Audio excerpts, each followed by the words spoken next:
Back in another video. Today date is 22nd of November 2022, and in our today's video we are going to see inheritance.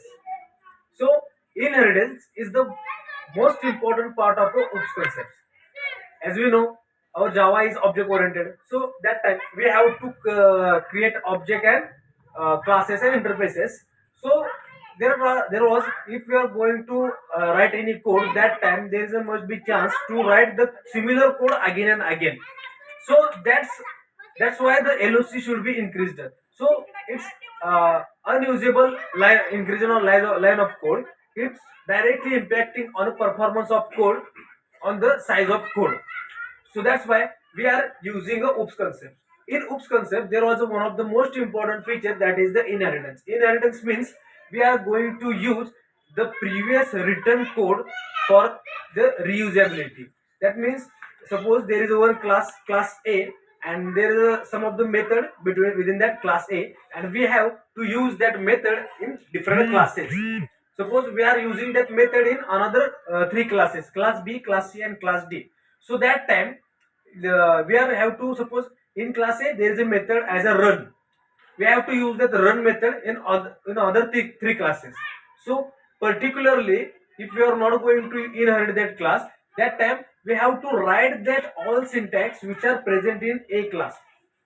Instead of that, Java can provide that feature as inheritance. We only have to extend that particular class. For that class which we have to need the properties from that class. Suppose we need properties of class A in a class B, that time we simply extending like that: class B extends class A, and within that we have to create the object of that particular class, and be able to get the all those methods and all those information is present in class A in class B. So that time we no need to write that code again and again. We have to directly only call the object of that particular class by using inheritance. So that is the most important and most usable feature from a Java and from a OOPS. So by using inheritance, we are achieve to reduction of code, or reduction of line of codes, and achieve the property of reusability of code. And again, by using inheritance, we are make that code easier and easy to read and easy to understand. So all those parameters are comes under inheritance. So this is, in this inheritance there was a different parameters are also there. That means the we can able to implement the different classes, the data in class A, then we get the data in class B, and that suppose we are get class data from class A to class B, that time we can extend in class C. That means we directly get the data which present in class A and class B. That data is we get in class C by only using keyword extend. So extend is a predefined keyword, reserved keyword in a Java.